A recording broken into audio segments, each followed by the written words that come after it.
أعوذ بالله من الشيطان الرجيم. بسم الله الرحمن الرحيم. وما أرسلنا في قرية من نذير إلا قال مترفوها إنا بما أرسلتم به كافرون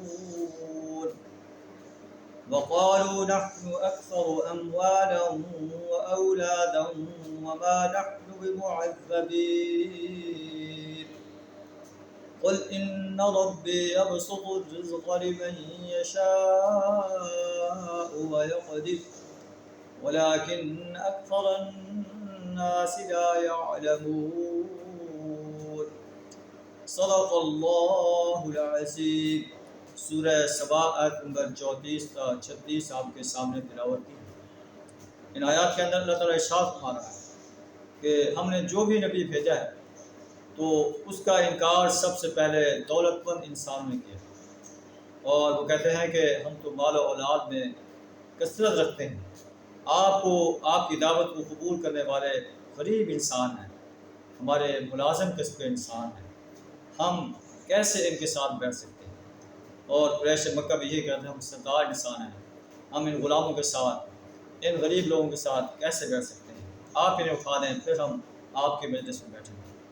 اللہ فرماتا ہے کہ وما ارسلنا فی قریۃ من نذیر، نہیں بھیجا ہم نے کسی بستی میں کوئی ڈرانے والا، الا قال مترفوها انا بما ارسلتم به کافرون، مگر یہ کہ ان کے دولت مند کھاتے پیتے لوگوں نے کہا کہ ہم انکار کرتے ہیں اس چیز کا جس چیز کے ساتھ ہم بھیجے گئے.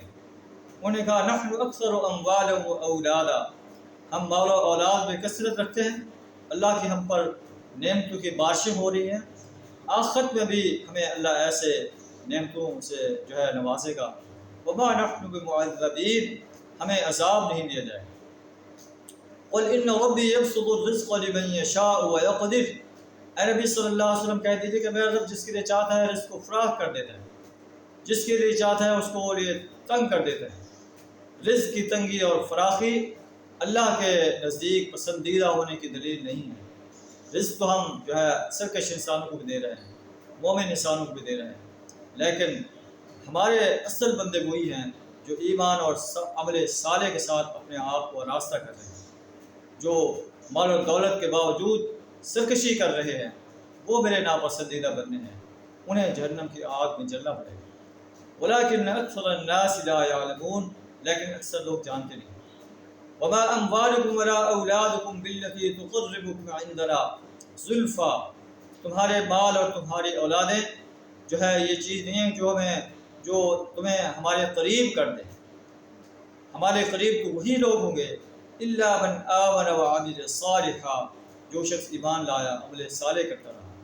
اگر اللہ نے اسے مال و دولت سے نوازا ہے، اولاد سے نوازا ہے، تو اس کو چاہیے کہ مال و دولت کو اللہ کے راستے میں خرچ کرے، اولاد کی اچھی تربیت کرے، قرآن و حدیث کو اس کو شعور دے، توحید و رسالت اور یوم حساب کو اس کو شعور دے، پھر وہ اللہ کے قریب ہو سکتے ہیں.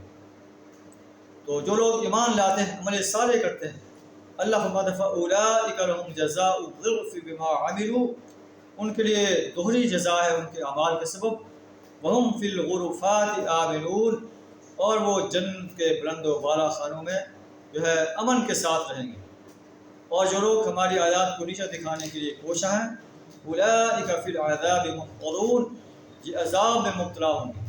قل ان ربی یبسط الرزق لمن یشاء من عبادہ ویقدر له، اے نبی صلی اللہ علیہ وسلم آپ کہہ دیجئے میرا رب چاہتا ہے اپنے بندوں میں سے جس کا چاہتا ہے رزق فراخ کر دیتا ہے، اور جس کو چاہتا ہے اسے نفع تلا رزق دیتا ہے. وما انفقتم من شیء فهو یخلفہ، تم جو بھی اللہ کے راستے میں خرچ کرتے ہو اللہ تمہیں اور دے دیتا ہے. وهو خیر الرازقین، اور اللہ بہترین رزق دینے والا ہے.